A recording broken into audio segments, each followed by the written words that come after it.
पंडित श्री जगन्नाथ प्रसाद जी भक्तमाली के भक्तिभाव के कारण वृंदावन के सभी संत उनसे बहुत प्रभावित थे और उन पर कृपा रखते थे। संतों की कौन कहे, स्वयं श्री कृष्ण किसी न किसी छल से उनके ऊपर कृपा कर जाया करते थे। एक बार श्री जगन्नाथ प्रसाद जी भक्तमाली अपने घर में बैठे हारमोनियम पर भजन गा रहे थे। उसी समय एक बहुत ही सुंदर बालक आकर उनके सामने बैठ गया और भजन सुनने लगा। भक्तमाली जी ने बालक का श्रृंगार देखकर समझा कि वह किसी रास मंडली का बालक है जो उनके भजन से आकृष्ट होकर चला आया है। भक्तमाली जी ने भजन समाप्त करने के बाद बालक से पूछा, बेटा तुम कहाँ रहते हो? बालक ने कहा, अक्रूर घाट पर भतरोड़ मंदिर में रहता हूं। भक्तमाली जी ने पूछा, तुम्हारा नाम क्या है? बालक ने कहा, लड्डू गोपाल। भक्तमाली जी बोले, तो तुम लड्डू खाओगे या पेड़ा खाओगे? उस समय भक्तमाली जी के पास लड्डू नहीं पेड़े ही थे, इसलिए उन्होंने प्रकार पूछा। बालक ने भी हंसकर कहा, बाबा मैं तो पेड़ा खाऊंगा। भक्तमाली जी ने बालक को पेड़े लाकर दिए। वह बालक पेड़े खाता हुआ और भक्तमाली जी की ओर हंसकर देखता हुआ चला गया। पर ठाकुर जी बालक के रूप में जाते जाते अपनी जादू भरी मुस्कान और चितवन की अपूर्व छवि भक्तमाली जी के हृदय पर अंकित कर गए। अब उस बालक की वह छवि भक्तमाली जी को सारा दिन और सारी रात व्यग्र किए रही। भक्तमाली जी के मन में तरह तरह के विचार उठते रहे। ऐसा सुंदर बालक तो मैंने कभी नहीं देखा। वह रास मंडली का बालक ही था या कोई और? घर में ऐसे आकर बैठ गया जैसे यह घर उसी का हो, कोई भय नहीं, संकोच नहीं।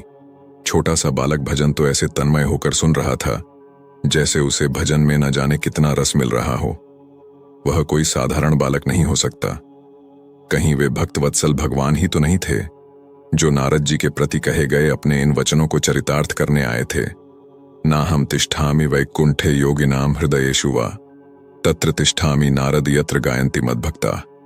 हे नारद, ना मैं वैकुंठ में रहता हूं ना योगियों के हृदय में।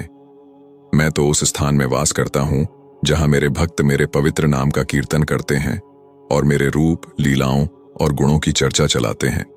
जो भी हो, वह बालक अपना नाम पता बताकर गया है, कल उसकी खोज करनी है।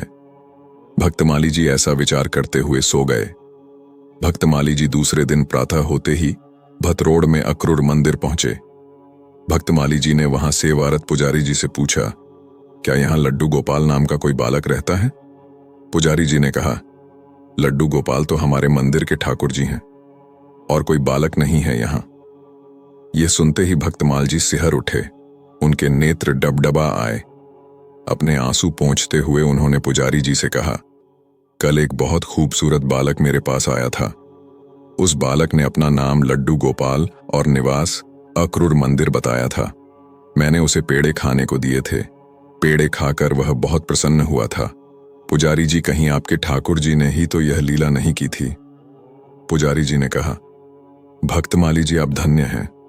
हमारे ठाकुर ने आप पर कृपा की, इसमें कोई संदेह नहीं है। ठाकुर जी को पेड़े बहुत प्रिय हैं। कई दिन से मैं बाजार नहीं जा पाया था, इसलिए पेड़ों का भोग नहीं लगा सका था। भक्तमाली जी ने मंदिर के भीतर जाकर लड्डू गोपाल जी के दिव्य श्री विग्रह के दर्शन किए। दंडवत प्रणाम कर प्रार्थना की, हे ठाकुर जी, इसी प्रकार अपनी कृपा बनाए रखना, बार बार इसी तरह दर्शन देते रहना। पता नहीं भक्तमाली जी को फिर कभी लड्डू गोपाल ने उसी रूप में उन पर कृपा की या नहीं। लेकिन एक बार भक्तमाली जी अयोध्या गए थे। देर रात्रि में अयोध्या पहुंचे, इसलिए स्टेशन के बाहर सो गए। प्रातः उठते ही किसी आवश्यक कार्य के लिए कहीं जाना था, लेकिन नींद नहीं खुल रही थी।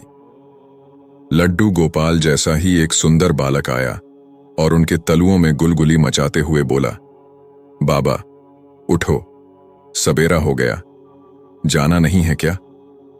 भक्तमाली जी चौंक कर उठे।